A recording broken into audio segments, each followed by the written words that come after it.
Two titans, two mountains of muscle, two men who turned the word action into a global language. In the late 80s and early 90s, Sylvester Stallone and Arnold Schwarzenegger weren't just actors, they were walking, flexing empires. Movie posters with their names could sell out theaters before a single scene was shot.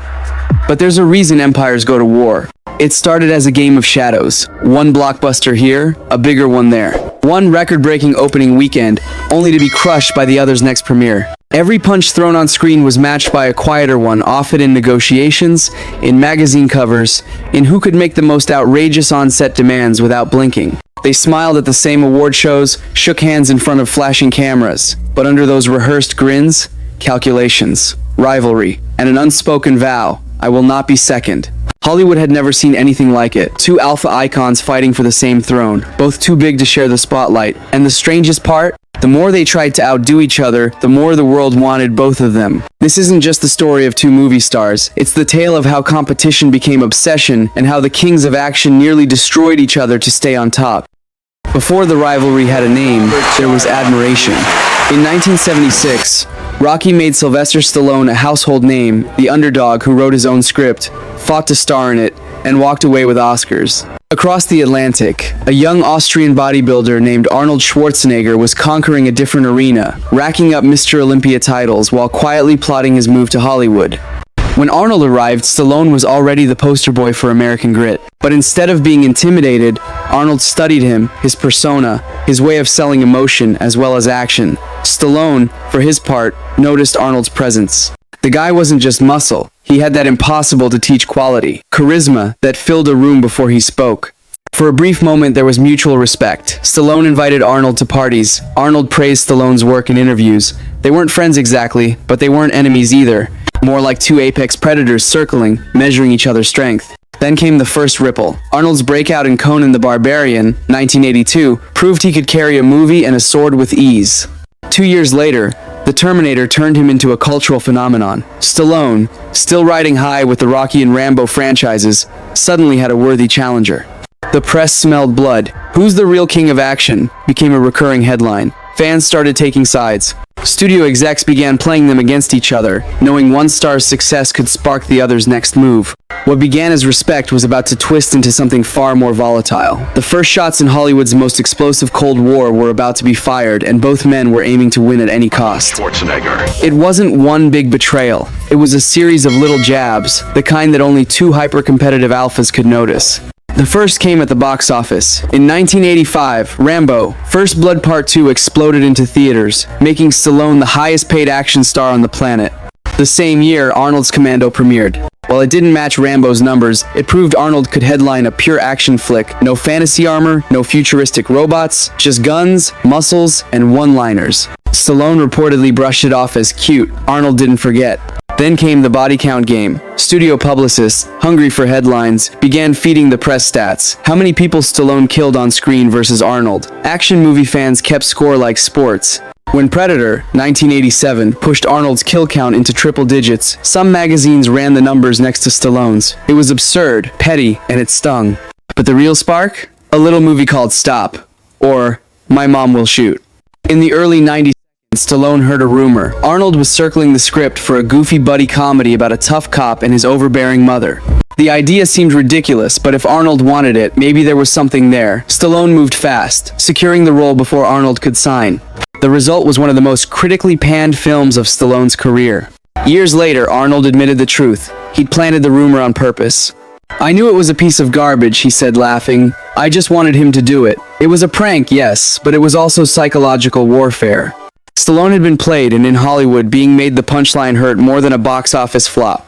From that point on, every success was a challenge, every failure an opening. Stallone would release Cliffhanger, 1993. Arnold fired back with Last Action Hero the same summer. When Arnold bulked up for Terminator 2, Stallone hit the gym harder for Demolition Man. Their rivalry wasn't just about making movies anymore. It was about outlasting the other in every measurable way: physique, paycheck, cultural dominance. Behind the scenes, the tension was almost theatrical. At award shows, they'd sit at separate tables. If one was booked for The Tonight Show, The other would mysteriously appear on Late Night with David Letterman the same week, ensuring neither could dominate the talk show buzz. Publicists learned to schedule their clients strategically, as if avoiding a fight in a crowded bar. Hollywood insiders started calling it the arms race, a private Cold War fought with casting choices and opening weekends. Each man was building his cinematic arsenal, and neither planned to disarm. By the mid-90s, their faces were more than just posters. They were brands worth millions. But in branding, there's no room for equals. Someone had to be on top. And the next phase of their feud would move out of the shadows and into the bright, brutal light of public spectacle, where every jab could be replayed on television and every loss could be immortalized in tabloid ink. The quiet chess game was over. The brawl for the crown was about to go public. If the first act of their rivalry was played in whispers and shadows, the second was fought under floodlights. By the mid-90s, Stallone and Schwarzenegger had become Hollywood's dueling gladiators, and the arena was everywhere from late-night monologues to the covers of Entertainment Weekly. The shift came with Demolition Man, 1993. In one scene, Stallone's character wakes from cryosleep in a future where the Schwarzenegger Presidential Library exists. It was meant as a tongue-in-cheek gag. Arnold, after all, wasn't even an American-born citizen and thus couldn't run for president. But the joke landed like a body shot. Arnold played it cool in interviews, saying, "I'm honored Sly sees me in such high office," but privately, it stung. He responded the only way he knew how, by stealing the joke. Within a decade, he'd actually become governor of California, making Stallone's jab look more like prophecy than parody. The press amplified every dig. If Stallone gave an interview saying action films were getting too cartoonish, it ran alongside a photo of Arnold holding a giant sci-fi gun in a racer. If Arnold said some actors relied too much on sequels, the piece would cut to Stallone's endless Rocky and Rambo installments. It was tabloid tennis, each volley sharper than the last. On red carpets, they'd pose for photos together, each trying to stand slightly taller, flex slightly harder. Fans learned to read the body language, the half smiles, the over-firm handshakes. "It's like watching two lions pretending to share the same watering hole," one journalist quipped. Studios weren't innocent bystanders. They engineered box office clashes, timing releases within weeks of each other to stoke competition. In 1994, Arnold's True Lies dominated the summer, only for Stallone to roar back months later with Judge Dredd. Neither film was perfect, but the numbers mattered less than the optics. Who could claim the year's biggest, loudest spectacle? The most infamous moment came at the 1995 Planet Hollywood opening in London. Both men were investors in the restaurant chain, along with Bruce Willis, and both had been booked to attend. The photo ops were supposed to be friendly, but when the cameras rolled, Stallone playfully grabbed Arnold in a headlock. Arnold, never one to be physically one-upped, spun out and returned the favor with a mock chokehold of his own. The tabloids went wild. "Battle of the Biceps!" screamed one headline. It was theater, yes, but underneath, there was real tension. Friends of both men recalled they would check box office reports the way athletes study scoreboards. If one slipped in rankings, his mood soured. If one landed a bigger paycheck, the other's agent knew they'd be getting a call within hours. By the late 90s, the rivalry had burned so hot it began to scorch them both. Action films were changing, audiences wanted more depth, more irony. Stallone's Daylight underperformed. Arnold's Batman and Robin was panned into infamy. Critics started asking if both men were relics of a genre past its prime. For the first time, they weren't just competing with each other, they were fighting to stay relevant at all. But in true gladiator fashion, neither would drop his sword. Instead, the feud would evolve once more, moving from direct confrontation to a subtler, stranger battleground, the very direction of their careers. And this next phase would test whether they could survive not just each other, but Hollywood's shifting tide. By the turn of the millennium, the battlefield had changed. The golden age of muscle-bound action heroes was fading, replaced by sleeker, ensemble-driven blockbusters. Superheroes wore spandex instead of camouflage. Their weapons were CGI, not My 60s. For Stallone and Schwarzenegger, the rules of engagement were shifting, and neither man could win the old way. Stallone tried to pivot first. After a string of underperformers like Get Carter and Driven, he surprised critics with Copland, 1997. Gaining weight, toning down the machismo, and delivering a subdued, dramatic performance. For a brief moment, it seemed he'd found a new lane, the seasoned actor who could bring gravitas to quieter roles. But the box office wasn't as impressed. Hollywood, it seemed, still wanted Sly to throw punches, not monologues. Arnold went in a different direction. Instead of chasing awards, he doubled down on spectacle. Terminator 3, Rise of the Machines, 2003, kept him firmly in the blockbuster realm, but his real plot twist came off screen: politics. In 2003, Arnold was elected governor of California, instantly transforming from action hero to political heavyweight. The move stunned Stallone. "I never saw him as a politician," he later admitted, but maybe that's why it worked. In some ways, Arnold's governorship cooled the rivalry. Without competing release schedules, the press had fewer opportunities to pit them against each other. But the competition didn't disappear, it just went dormant. Stallone quietly took note of Arnold's ability to reinvent himself and stay in the headlines. Meanwhile, Arnold made no secret of watching Stallone's attempts to revive his old franchises. Then, in 2006, Stallone pulled off what many thought impossible, Rocky Balboa. Against all odds, the sixth film in the series was a critical and commercial success, proving Sly could still pack an emotional punch. 2 years later, he did it again with Rambo, 2008, reminding audiences he could still dominate an action set piece. Arnold, still in office, couldn't compete on screen, but he found ways to drop in, making surprise cameos in Around the World, In 80 Days, and The Kid and I. Each appearance was a wink to fans, a reminder that the Governator hadn't hung up his shades for good. By the early 2010s, the landscape shifted again. Nostalgia was currency, and audiences craved the return of the very icons they'd once dismissed as outdated. Stallone struck first with The Expendables, 2010, a testosterone-soaked reunion of action stars from every era. The film's biggest coup, convincing Arnold's still governor at the time to make a brief, self-referential cameo. For the first time in decades, they were on screen together, not as rivals, but as part of the same punchline. It was a truce of sorts, but not yet a friendship. The wounds from decades of competition didn't heal overnight. Still, the fact that they could share a scene, even briefly, hinted at what might be possible. And just as Hollywood began to imagine them side by side instead of face to face, Stallone and Schwarzenegger would take that experiment further, stepping into the same frame, in the same movie, with no pranks, no sabotage, and no scorecards. The question was, could two kings really share one throne? The first true sign of peace came in 2012, when The Expendables 2 hit theaters. This time, Arnold wasn't just making a cameo, he had a fully fledged role alongside Stallone, sharing quips, exchanging gunfire, and even poking fun at their shared history. For audiences, it was a fever dream. The two biggest action stars of the 80s, once locked in a silent war, now cracking jokes at each other's expense.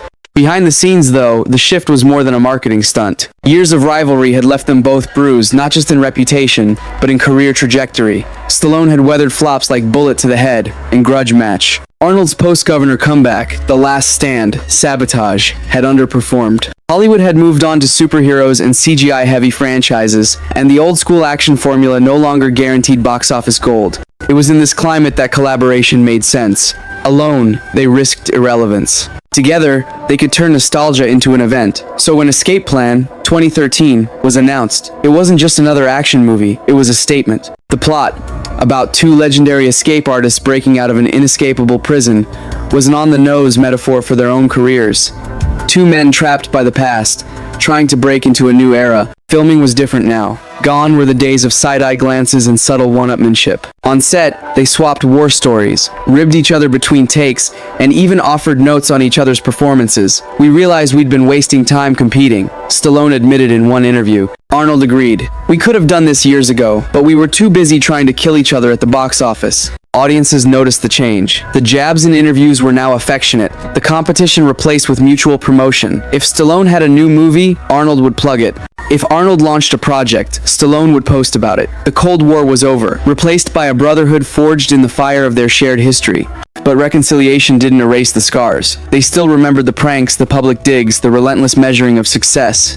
And there was a bittersweet edge to their alliance. In uniting, they acknowledged that the era of their solo dominance was gone. The rivalry that had defined them for decades was now part of the past, a past that couldn't be recreated, no matter how many sequels or cameos they attempted. Still, their newfound alliance had one undeniable effect. It gave fans the ending they'd always wanted. The sight of Stallone and Schwarzenegger standing shoulder to shoulder, grinning through the smoke of an over-the-top shootout, was more than entertainment, it was closure. And yet, even as they embraced this chapter, there remained an unspoken question. Without a rival to push them higher, to keep them hungry, could either man truly feel like he'd won?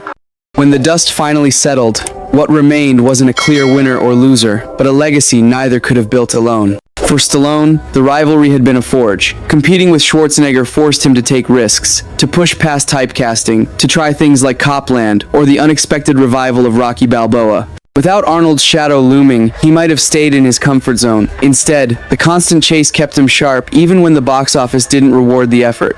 For Schwarzenegger, the feud was a mirror. It showed him what could be gained and lost in chasing the #1 spot. Stallone's relentless drive pushed Arnold to diversify, to step into comedy with Twins and Kindergarten Cop, and eventually to make the leap into politics. The competition wasn't just about muscles and money, it was about proving he could win on any playing field.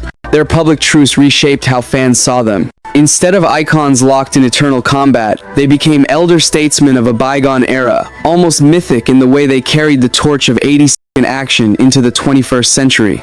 Conventions, interviews, and social media posts featuring them together drew as much excitement as any new release.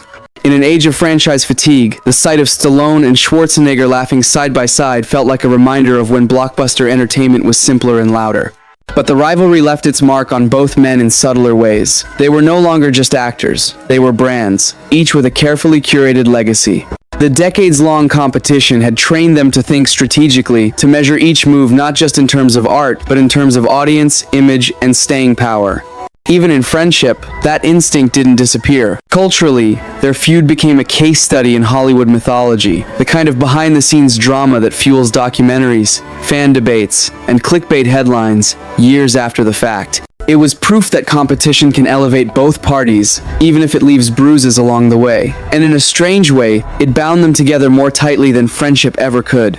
Today, when they share a stage or trade barbs online, there's a twinkle in their eyes. They know the fans aren't just seeing two men in their 70s, they're seeing ghosts of Rambo and the Terminator, echoes of box office battles fought in another lifetime. The era of their rivalry is over, but its echoes, those will never fade. In the end, the story of Stallone and Schwarzenegger isn't about who lifted more weight, sold more tickets, or had the bigger muscles. It's about what happens when two forces of nature collide and refuse to yield.